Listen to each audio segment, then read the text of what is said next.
네, 2024년 8월 10일 이정훈입니다.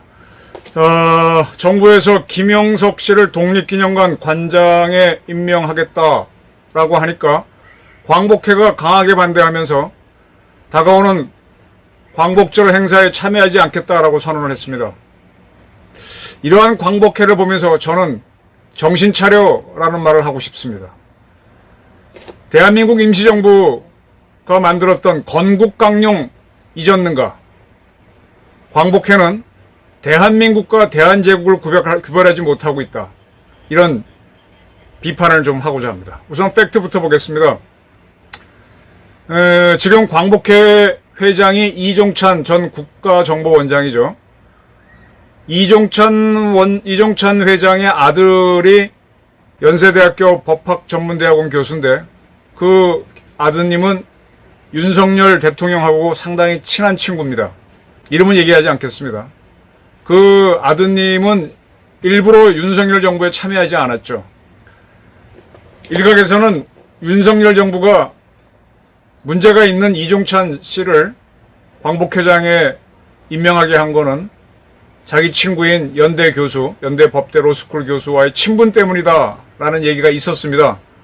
확인되진 않았지만 그런 얘기가 있었는데, 그럼에도 불구하고 이종찬 씨가 이끄는 광복회는 윤석열 정부를 굉장히 비판하고 있습니다. 이유는요, 작년 광복절 경축사에서 윤석열 대통령이 독립운동은 자유민주주의 국가를 만들기 위한 건국운동이었다. 네, 독립운동은 건국운동이었다라고 연설을 했습니다. 이것을 이종찬의 광복회는 이승만의 건국을 위한 준비운동으로 규정하고 이승만 띄기라는 거죠. 그리고 해방전 독립운동을 무력화하는 것이다.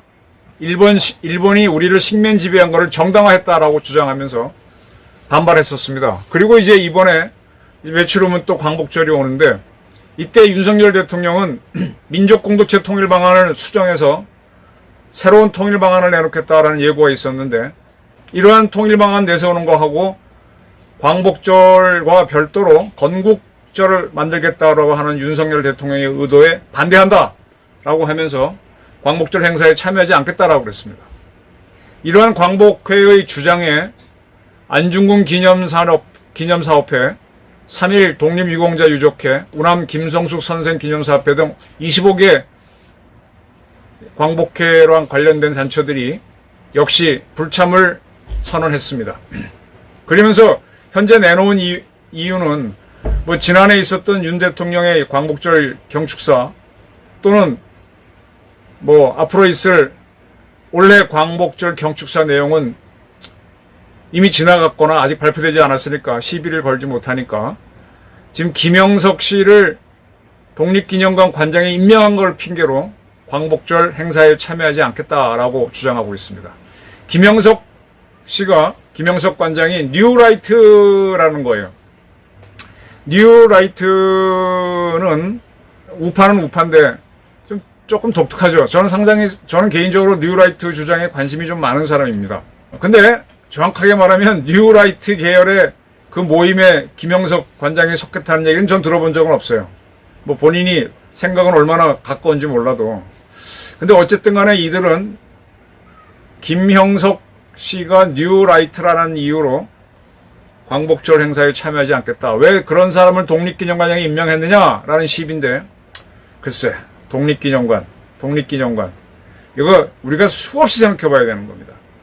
지금 광복회나 이런 사람들은 건국절을 만들지 말라는 거예요.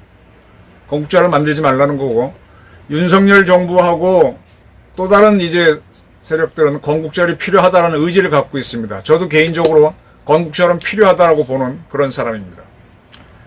지금 우리가 굉장히 헷갈리는 게요, 해방과 독립과 건국입니다. 그리고 광복까지 넣겠습니다. 해방은 뭐고, 독립은 뭐고, 건국은 뭐고, 광복은 뭡니까? 이 네 가지 단어를 굉장히 같은 걸로 쓰다 보니까 뭔가 혼란이 와요. 자, 제가 먼저 우선 하나씩 정리를 해드리겠습니다. 제가 뭐 역사 공부를 많이 한 사람은 아닌데 그래도 조금은 했다고 하면서 설명을 드릴게요. 우선 광복절 할 때 광복이란 단어가 어디서 나온 거냐. 우리가 무심코 쓰는 단어들, 뭐 경복궁 할 때 경복이 어디에서 나왔느냐. 경복이 사서 삼경 중에서 나온 말이죠. 이 광복이란 단어는 중국 역사책인 진서에 나옵니다. 진서. 진서라고 하는 거는 진나라의 역사서입니다. 진이라고 하니까 이 차이나라는 영어를 만들어내는 중국의 진시황이 세운 진나라를 생각하는데 그 진자가 아니고 또 다른 진나라가 있습니다. 중국 발음은 한자어 발음은 다른데 우리 발음은 똑같이 진인데 이 진나라는 누가 세웠는가 하면은 조조, 유비, 손권이 삼국시대를 만들었죠. 한나라가 있다가 한나라가 한번 망합니다. 신나라가 세워졌다가 다시 광무제가 후한을 만들죠. 후한이 가다가 후한 말기에 혼란이 생기면서 조조, 유비, 손권이 경쟁하는 삼국시대가 만들어집니다. 그러한 조조의 위나라에서 책사로 유명한 사람이 사마휘입니다. 사마휘는 유비의 책사인 제갈공명에 비교되죠. 그 사마휘가 실권자가 됩니다. 그리고 이제 이 조조가 죽은 다음에 그 아들들을 지배하다가 뭐 갈등을 겪다가 결론적으로 사마휘의 아들이가 그게 사마예인가 뭐 이름은 좀 헷갈리는데 그 친구가 조조의 아들인가 손자를 뒤집어 엎고 새로운 나라를 만듭니다. 그래서 위나라가 없어지고 진나라를 만들어요. 진짜는 이렇게 저 경상남도 진주할 때 진짜입니다. 그래서 진나라를 만들어 가지고 그 진나라가 유비의 촉을 무너뜨리고 손권이 만들었던 오나라를 무너뜨리면서 통일을 하는데 이 진나라가 바로 또 무너져요. 무너져갖고 양자강 남쪽으로 도망갑니다. 근데 기존에 있던 쪽보다는 동쪽으로 갔기 때문에 이 남쪽으로 도망간 진나라를 동진이라 그러고 원래 중국을 통일했던 진나라는 서진이라 그럽니다. 이 동진이 쫓겨가게 된 거는 그 북쪽에 있던 유목민족들이 들어와서 쳤기 때문인데 그때부터 이제 중국은 더 큰 혼란에 빠지죠. 그걸 뭐 5호 16국 시대, 남북국 시대 뭐 여러 가지 표현하는데 그때 이 동진으로 찌그러진 작은 나라에 또 사마이 같이 능력 있는 사람이 나와서 실권을 지죠. 그 사람이 환온이라고 하는 사람입니다. 환온. 환온이란 사람은 몇 가지 우리가 많이 쓰는 한자 단어를 만들어내게 했어요. 이 중국 역사책인 아까 그 사마휘의 자손들이 만든 진나라에 대한 역사를 정리한 게 진서인데 그 진서에는 동진에서 활약한 환온에 대한 이야기를 쓴 환온전이 있습니다. 그 환온전에 보면은 환온이 자기의 어릴 때 친구였던 은호라는 사람을 제거합니다. 정쟁을 하다가 제거하면서 은호와 나는 소꿉친구였고 대나무 말을 같이 사는 친구였다. 중마고우였다는 말을 씁니다. 우리가 지금 오래된 친구를 얘기할 때 중마고우라고 하죠. 중마고우라는 이 고사성어는 환온이 그렇게 표현함으로 해서 진서에 들어가서 진서 환온전에 들어가서 우리가 지금 무심코 쓰는 친한 친구란 표현이 됐습니다. 사실은 중마고우는 친한 친구이기도 하지만은 내 입장에서는 내가 쫄따구가 되었던 친구란 뜻도 있습니다. 자, 그리고 우리가 6.25 전쟁 때 많은 인사들이 북한으로 끌려갈 때 단장의 미아리고개 저 어릴 때 미아리 눈물고개 부를 때 단장이란 말이 무슨 말인지 되게 어릴 때 이해를 못했어요. 단장이 뭔가 하면 끊어질 단자, 단절하다 할 때 장은 이 창자장자거든요. 창자를 끓는다. 우리 애 끓는다. 애가 창자잖아요. 순수한 우리말이. 창자가 끊어진다는 건데 애 끓는다. 애 끊는다. 끊는다인데 끓는다. 뭐 펄펄 끓는 것처럼 표현하는데 애 끊는 거죠. 창자를 끊는다. 이 단장은 환원이 동진에 있을 때 이 촉지방을 정벌하러 갑니다. 그때 환원의 부하가 그쪽에 중국 남쪽으로 가면 원숭이가 있죠. 원숭이 새끼를 한 마리 탁 잡아서 같이 이제 자기 일 보러 갔더니 어미가 계속 따라와요. 기록에 따르면 100리나 따라왔답니다.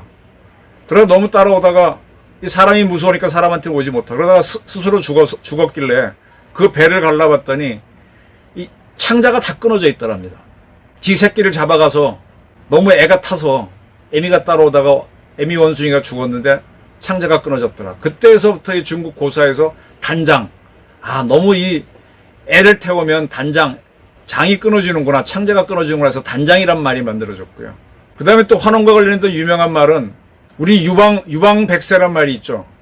아름다운 이름은 100년을 간다 할 때 유방백세, 유치만년, 더러운 이름은 만년을 간다라고 할 때 이 유방백세 유치만년도 환원과 관련된 거다라는 주장이 있습니다. 근데 환원과 관련된 환연이 얘기한 분명한 건 중마고우고 환원과 관련된 고사소는 단장이 있고 그 다음에 유방백세 유치만년은 그와 관련된 것이다. 이 정도만 이해하시면 환원이 어떤 사람인 줄 알 겁니다.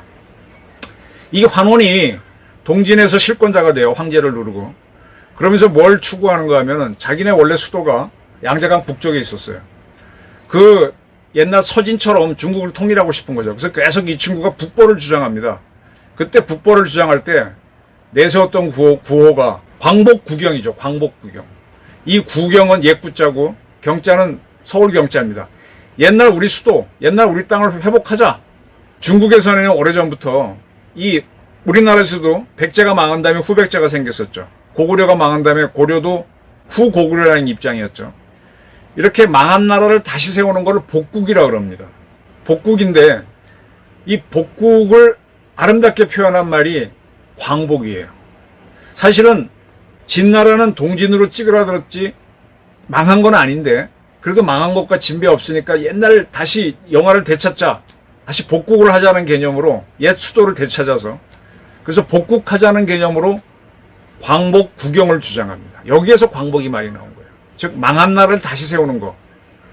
그 다음에 그게 아니라면 내가 빼앗긴 땅을 다시 수복하는 거. 우리 수복한다는 말이 쓰죠. 우리가 평양을 수복해야 되고 북한을 수복해야 되죠. 빼앗긴 걸 다시 찾는 게 수복입니다. 그리고 단종이 조선사에서 왕위를 쫓겨나죠. 수양대군 삼촌한테 밀려났을 때 금성대군 이런 사람들이 단종을 다시 왕으로 추대하는 단종 복위 운동을 펼치죠. 다시 무너진 걸 다시 세우는 게 복자입니다. 그래서 임금을 다시 올리면 복위, 빼앗긴 땅을 되찾으면 수복, 무너진 나라를 다시 일으켜 세우면 복국, 그런 걸 아름답게 표현하는 게 광복입니다. 이제 광복을 우리가 광복을 하겠다고 하는 거는 조선이 1392년부터 쭉 가다가 1800 연도는 자신 없네요. 갑오경장을 하면서 대한제국으로 바뀌죠. 그 대한제국을 줄여서 한국이라고 합니다. 그 당시에도 한국이라고 불렀어요. 대일본 제국은 줄여서 일본이라고 부르고 우리가 일본으로 부르고 일본은 우리를 한국으로 불렀습니다. 그 대한제국하고 대일본 제국을 1910년에 합병함으로 해서 대한제국은 소멸되는데 이걸 한일합방조약이라고 그러죠. 우리가. 대한제국은 한, 일본은 일. 네. 그 사라졌습니다. 그리고 대한제국의 황제였던 사람은 조선왕으로 강등되는데 그는 조선을 통치하는 왕이 아니라 귀족의 왕이 되는 거고요. 대한제국이라는 국호를 가졌던 땅은 다시 조선이라는 지역으로 떨어지게 되죠. 그래서 그렇게 사라진 대한제국을 다시 일으켜 세우자. 무너진 백제를 다시 이렇게 후백제를 만들자는 게 그게 광복입니다. 그게 복국입니다. 그때는 우리는 새로운 나라를 세운다는 개념을 잘 몰랐어요. 물론 뭐 고려가 무너지고 조선이 세울 때 건국이라는 단어를 생각했는데 이게 다른 나라가 일본이 들어와서 우리를 먹었기 때문에 우리 무너진 나라를 다시 세우는 것만 생각했거든. 새로운 나라를 세우는 게 아니라. 그래서 건국을 생각 못하고 광복을 생각했습니다. 그래서 우리가 광복군을 만들고 했는데 이 광복을 주도하는 게 3.1운동 다음에 만들어지는 상해에서 만들어지는 대한민국 임시정부잖아요. 임시정부는 우리 여러분 잘 아시는 5등은 자의 조선이 자주국임을 독립국임을 선언하노라 라고 하는 3.1 기미독립선언서를 기반으로 만들어지는 겁니다. 근데 기미독립선언은 조선은 독립국임을 선언하노라 이렇게 갑니다. 그게 참 대한제국을 이 조선이 대한제국을 말하는지 대한제국 이전에 조선을 말하는지 또 새로운 조선을 말하는지 좀 헷갈리는데 어쨌든 그로 인해서 만들어지는 대한민국 임시정부는 이 대한제국이 주권자가 황제였잖아요. 황제가 대일본 제국에 합병되겠다고 결정하면 그냥 가는 거예요. 실제로 순종의 합병을 승인했죠. 직접 한 거는 이완용이었고 그걸 비준해 준 거는 조선 황제 순종이었습니다. 그래서 넘어가는 겁니다. 국민들이 반대해봐야 소용도 없어요. 이런 나라는 안 되겠다. 그래서 우리가 앞으로 만드는 나라는 대한민국, 군주가 주권을 가진 게 아니라 일반 시민들이 주권을 가진 서양과 같은 공화국이어야 되겠다 하면서 대한민국을 만들겠다고 선언합니다. 그러면서 대한민국 임시정부를 만들었죠. 그러면 이제 새로운 나라를 세우는 건데 이 새로운 나라를 세우는 거에 대해서 건국이라는 개념이 약했기 때문에 그냥 광복이라는 단어를 같이 써버리는 거예요. 그래서 이 상해 임정이 몇 번 이동하면서 뭐 중경도로 옮기고 하는데 나중에 광복군을 만들게 되고 이렇게 되는 거죠. 자, 이게 광복은 무너진 나라를 다시 세우는 것이다. 쉽게 말하면 일본에 병합된 대한제국을 다시 세우는 게 광복인데 우리가 그거를 무심코 사용했다. 사실 임시정부가 원한 건 새로운 나라를 세우는 거였는데 이렇게 이해하시면 됩니다. 자, 두 번째 독립이란 개념은 이 서양에서 independence, 독립. 우리는 독립이란 개념이 기본적으로 없었어요. independence란 단어를 개화기 때 일본 친구들이 독립이라고 번역하면서 독립을 알았는데 지금 우리 대한민국이 독립국가죠. 그 전 세계로부터 다 독자적으로 우리가 외교를 하고 하지 않습니까? 독립은 내가 독립을 선언했다고 되는 게 아니야. 주변 나라들이 인정을 해줘야 돼. 그 중에서 특히 가장 센 나라가 인정해주면 좋죠. 아니면 가장 센 국제기구가 인정해주면 뭐 시시한 쫄따구 나라들은 우리를 독립했던 안 했더니 상관이 없는 거고 센 나라가 너 독립국이야. 너 나랑 대등하게 외교하자. 이렇게 되면 독립국이 되는 겁니다. 내가 독립 선언했다고 되는 게 아니라 실제로 남들이 인정해야 되는 거죠. 그래서 우리가 일본한테 먹히고 있는 상태에서는 독립을 한 게 아니잖아요.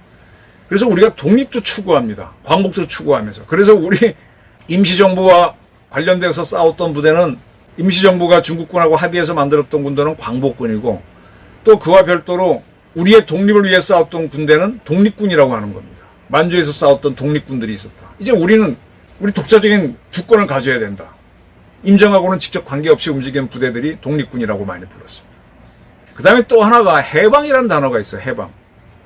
해방은 영어의 liberation, 해방인데 노예 해방을 생각하시면 제일 좋을 거예요. 기본적으로는 군주가 지배를 할 때 그 밑에 있던 사람들이 그 지배를 벗어버리는 게 해방이죠. 원래 좀 공산주의적 용어입니다. 그 집권층이 인민들을 지배한 걸 걷어내는 게 해방이죠. 근데 그 해방이 일본이 우리를 누르고 있는데 그걸 벗어나는 것도 해방이죠. 그래서 리버레이션은 노예 해방, 그처럼 그렇게 보시면 돼요. 근데 그 해방이란 개념을, 독립이란 개념을 민족주의에서 썼다면 공산계열은 해방이란 개념을 많이 씁니다.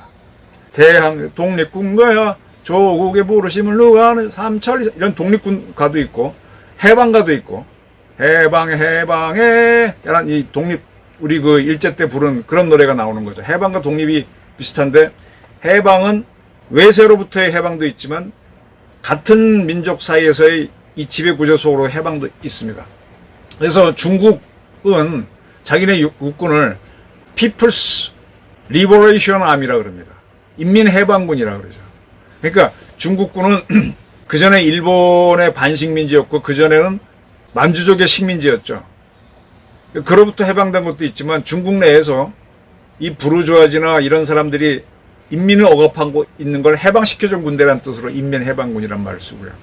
지금 북한은 남조선은 과거에는 일본, 지금은 미국의 식민지이기 때문에 그걸 해방시키기 위해서 6.25 전쟁을 했다고 조국 해방전쟁이라고 합니다.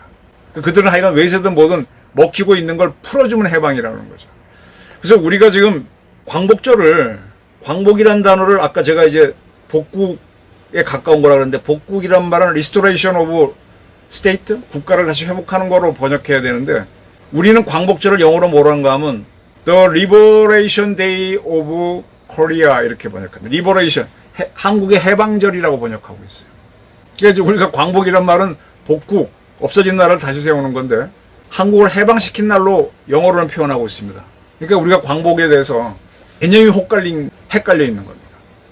자, 그러면 1945년 일본이 항복해서 우리는 어떤 상태였느냐? 일본에 병합돼 있다가 해방이 되는 거죠. 그리고 우리가 독립을, 그땐 정부가 없으니까 뭐 독립했다고 할 수가 없죠. 그리고 1948년 정부를 만듭니다.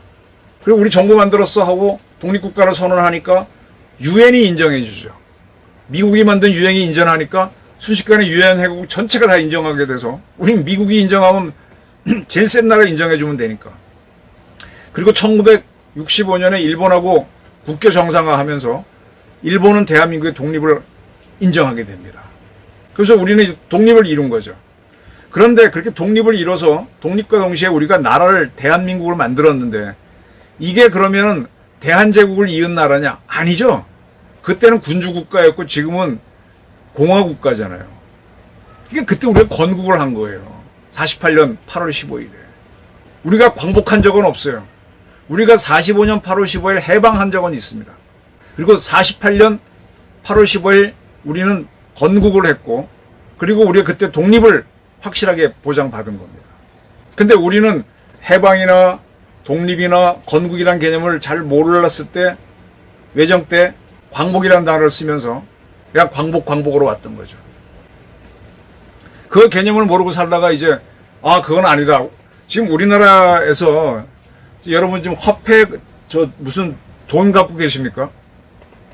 우리나라 돈 보게 되면은 1,000원짜리에 퇴계 이황이 있고 5,000원짜리에 율곡 이의가 있고 10,000원짜리에 조선임금 세종이 있고 전부 다 조선시대 사람이에요. 이게 조선시대 화폐라면은 그런 사람 넣어도 되는데 지금 대한민국이잖아요. 그럼 대한민국 건국이나 대한민국 발전에 기여한 사람을 화폐에 넣는 게 맞습니다. 저는 개인적으로 퇴계 이황의 자손이라서 우리 조상이 화폐에 있는 게 너무 자랑스럽습니다만은 대한민국 입장에서 보게 되면은 대한민국 건국의 아버지인 이승만, 대한민국 산업화 경제발전의 주역인 박정희 이런 사람이 화폐에 들어가는 게 맞다고 봐요. 왜냐? 대한민국은 48년 8월 10일 건국을 하고 독립을 쟁취했을 때 유엔이 인정했고 미국이 다 인정했잖아요. 유엔이 보장을 했기 때문에 선거를 치러서 한 거고 그러한 대한민국을 북한이 쳤기 때문에 유엔군이 참전하게 되는 거거든요. 근데 우리는 이 근대화에 대한 개념이 약해서 조선시대 걸 자꾸 그때 영웅들을 끌고 와서 화폐에 집어넣고 뭘로 이렇게 갔습니다. 그리고 이제 한참 세월이 지난 지금 와서 대한민국하고 대한제국은 완전히 다른 나라인데 그럼 우리는 언제 만들어진 거야? 하다 보니까 48년 8월 15일 만들어진 게 맞는데 그날을 광복절로만 경축하고 있어요. 우리가 해방이 된 거지 그날. 우리는 대한제국으로 돌아간 게 아니지 않습니까? 국호는 대한을 같이 이었지만 제국이 아니고 우리는 민국이잖아요. 그래서 건국절의 필요성 이렇게 하게 되면 이제 이승만 대통령의 가치가 확 올라가죠. 근데 이승만을 독재자로 보는 사람들이 있습니다. 이승만 대통령이 참 안타까운 거는 4.19가 났을 때 그래 우리 젊은 학생들이 나를 그렇게 반대하고 국민들이 반대하면 내가 주권 재민인데 대통령을 하면 안 되지 하고 순순히 하야를 하신 게 민주주의 원칙에 투철한 거죠. 그것 때문에 이승만은 독재자로 규정이 돼버렸어요. 하야를 안 하고 오히려 박 대통령처럼 총 맞아 죽었으면 나중에 영웅이라도 될 수 있는데 하야하고 하와이에서 비참하게 돌아가시니까 오히려 그게 인정이 되고 4.19가 자꾸 가치가 올라가면서 그러면서 우리는 건국 대통령을 부정하는 문화가 만들어졌어요. 대한민국을 안에서 4.19가 일어나는데 4.19를 강조하다 보니까 건국 대통령은 독재자로 있어야 되잖아요. 그래서 이승만의 가치를 놓쳤던 겁니다. 이승만은 제가 공부하면 할수록 대단한 사람이고 세계 정세를 꿰뚫어 봤어요. 이제 이런 입장을 취하는 게 뉴라이트 계통의 사학자들입니다. 김영석 관장이 뉴라이트라는 증거는 없어요. 생각은 같을 수 있지만 그쪽 학파랑 같이 움직인 적이 없습니다. 저도 뉴라이트 학자들하고 한두 번 명함은 교환해봤지만 같이 활동한 적은 없어요. 관심은 있어요. 근데 지금 이종찬 씨는 육사를 나와서 그 다음에 경기고등학교 나왔죠. 그 다음에 육사를 별을 안 달고 육군에서 나와갖고 5공화국 만들어질 때 전두환 정부에 참여해서 민정당을 이끌는 실세 역할을 하다가 그 다음에 DJ 때 어떻게 돼가지고 또 국정원장을 하면서 전두환 계열 사람으로서 DJ 계열에 참여한 사람이 이종찬 씨 말고도 이한동 총리도 있죠. 뭐 그럴 수도 있긴 하지만 좀 왔다 갔다 하는 모습을 보여요. 전 이종찬 씨가 독립운동 집안이라는 걸 압니다. 그래서 옛날에 아주 어린 기자 때 이종찬 씨가 저한테 정보를 줘서 썼던 게 상위 이미지 정부가 국가도장이 있죠. 국세. 옛날 같으면 옥세지. 그게 지금 없어졌어요. 그 없어진 내력을 쭉 설명해서 제가 하면서 기사를 만든 적이 있고 또 한 번은 1948년 남북연석회의가 열릴 때 김규식이 이북 갔다 와서 어쩌고저쩌고 한 거를 이종찬 씨를 만나서 기사를 만든 적이 있어요. 그만큼 그런 독립운동에 관심이 많은 사람인데 이 광복회 회장이 되면서부터 광복과 해방과 이 건국의 개념을 헷갈리게 하면서 광복 우선주의로 가면서 건국은 안 된다라는 걸 너무 강하게 드러내고 있습니다. 그 대한민국 임시정부가 대한이라고 하는 대한제국의 국호는 이어받았지만, 그리고 문제는 나중에 그들이 중국, 대만, 지금 대만 정부인 장개석과 얘기해서 우리 군대를, 한국 조선인 군대를 만들어 다오고 해서 광복군을 만들어 중국군에 집어넣죠. 그때 광복이라는 단어를 또 써갖고 이제 그게 문제가 되는데, 그래서 이제 대한민국 임시정부에서도 야, 우리가 광복이라는 단어를 쓰지만 우리가 진짜 해야 되는 건 새로운 나라를 만드는 건데 이거 어떻게 하지? 하고 논쟁이 제법 붙었습니다. 그래서 이 대한민국 임시정부가 헌법을 만들어요. 근데 헌법이 영어로는 constitution이잖아요. constitute는 건설하다라는 뜻이잖아요. 새로 만들다. 거기에는 영어에서는 법은 뭐 law라고도 하고 act라고도 많이 하죠. 근데 헌법에 대해서는 law라든지 act라는 단어는 안 써요. 원래 헌법이란 건 이 법조문이 아니고 이 이러이러한 나라를 만들겠다는 선언 같은 겁니다. constitution이에요. 그래서 사실 대한제국 때도 서양의 constitution을 받아들여서 대한제국은 이러한 나라다 하고 선언을 합니다. 지금 헌법 같은 걸 만드는데 그때는 constitution을 국제, 나라 국자에다가 제도제자, 국제라고 번역했었어요. 그러다가 일본 친구들이 constitution을 헌법이라고 하니까 우리도 헌법이란 단어를 쓰게 되는데 이 헌법이란 단어를 바로 쓰는 게 아니고요. 이 대한민국 임시정부를 만들면서 이제 헌법이란 단어를 하게 되는데 1919년에 대한민국 임시정부를 만들고 나서 대한민국 임시헌장을 만듭니다. 그때는 헌법이란 말을 안 쓰고 헌장이란 말을 써요. 임시헌장. 그러다가 다시 임시헌법을 또 개헌을 해서 임시헌법을 만들었다가 그 다음에 또 임시헌법을 또 만듭니다. 세 번째 개헌을 하죠. 그 다음에 또 임시약헌을 만들어요. 그때는 약헌이 헌법이라는 뜻이고 그 다음에 또 한 번 임시약헌을 만들었다가 또 그 다음에 44년 된 대한민국 임시헌장을 만듭니다. 헌장, 헌법, 약헌 이게 혼용이 되죠. 그래서 이제 대한민국 정부는 이렇게 해야 된다라고 만드는데 이렇게 이제 6차례 개헌을 하고 난 다음에 개헌을 할 무렵쯤 돼갖고 이 마지막 개헌을 하기 전에 앞으로 우리 대한민국 임시정부가 세우는 나라는 이런 것이다라고 하면서 대한민국 건국강령이라는 걸 만들어요. 이 대한민국 건국강령은 이 임시정부에서 외교부장, 지금 하면 외무부 장관을 했던 조수왕 씨가 만든 건데 이 조수왕 씨가 이제 대한민국 임시정부가 정식 정부가 되면 어떻게 나라를 만들 것이냐라고 하면서 그걸 강령에다 집어넣죠. 그 강령의 제2장을 보게 되면은 처음에는 복국을 한다 그랬어요. 복국은 그때는 이제 우리가 일본으로부터 해방돼서 독립을 하는 건데 그걸 복국이라고 표현한 겁니다. 복국은 뭐냐 정확하게 말하면 대한제국이 다시 되는 거죠. 후 대한제국을 만드는 건데 그러니까 독립을 쟁취하는 거죠. 일제를 쫓아내고 해방을 하는 건데 해방과 독립이라는 개념을 표현할 단어가 그때 딸렸으니까 복국이라는 단어를 써서 우리는 일단 복국을 한다라고 해서 복국을 하기 위해서 뭐뭐가 필요하다고 한 다음에 그 다음에 3장에서 건국이라는 단어를 씁니다.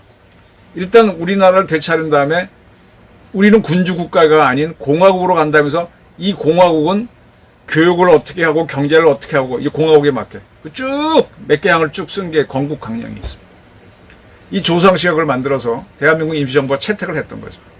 이 조수왕 씨는요 삼균주의를 주장했던 사람인데 진짜 우리가 해방되고 난 다음에 이제 우리나라에 돌아왔죠. 김구하고 같이 다 돌아와서 이제 지냈는데 1948년도에 북한의 김일성이가 그때 이승만 대통령이 유엔 승인을 받아서 유엔이 이제 그래 니네 한번 나라 만들어봐. 그때 막 우리를 신탁 통치하겠다. 독립권을 안 주고 연합국이 통치하고 난 다음에 그 다음에 독립시켜줄지 결정하겠다라는 걸 이승만 김구가 결사반대했잖아요. 그래서 미국이 유엔을 통해서 그럼 니네 나라 세워봐.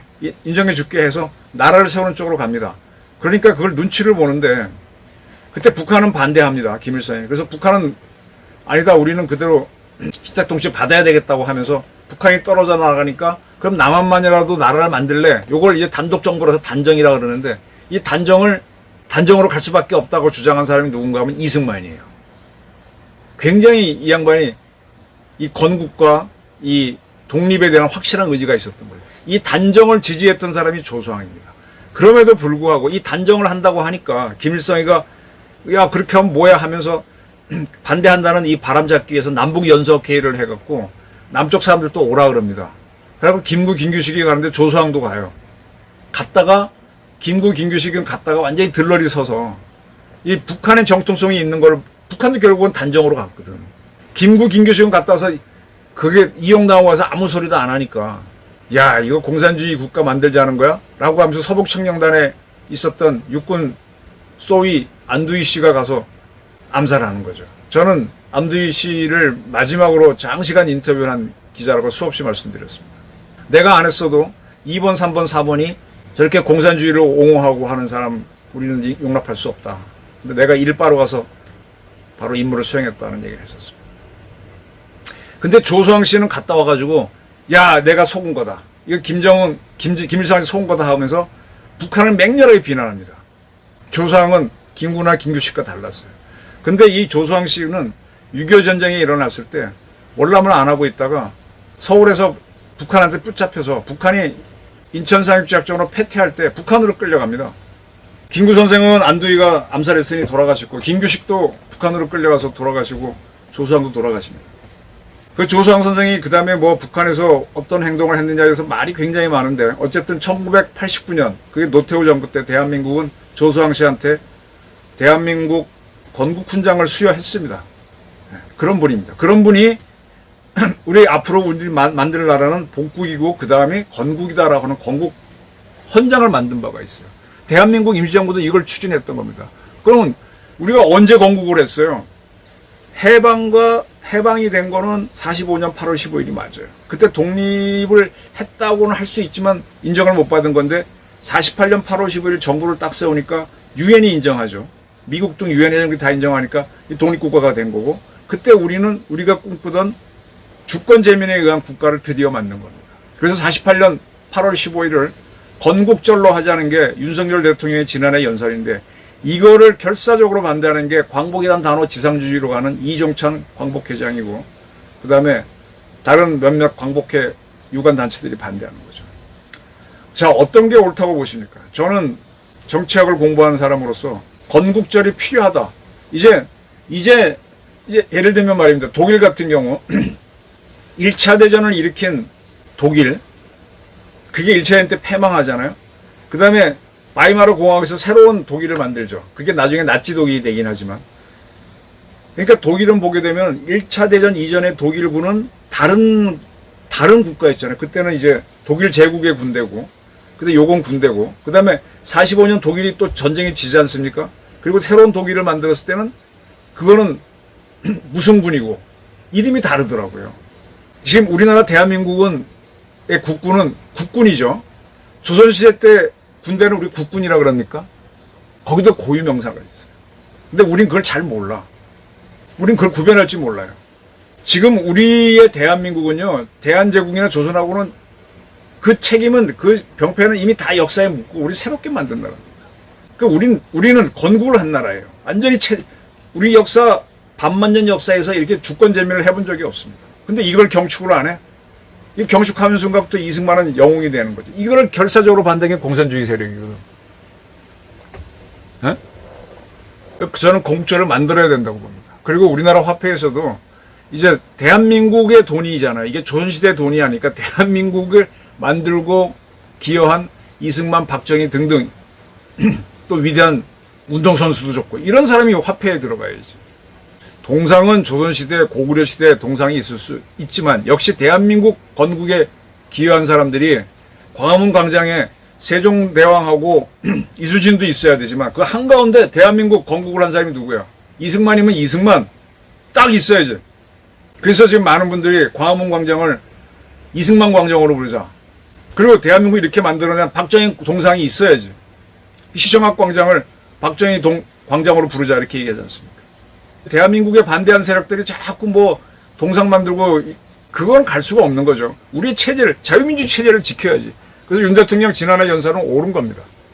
그리고 이번에 8월 15일 날 어떤 연설이 나올지 모르는데 그 중요한 통일 방안이 나오는 연설에 광복회는 참여하지 않겠다라고 하는데 글쎄 그런 광복회라면 저는 상당히 문제가 있다라고 봅니다. 대한민국은 48년 8월 15일 건국한 게 맞습니다. 긴 설명이었는데 경청해 주셔서 감사합니다.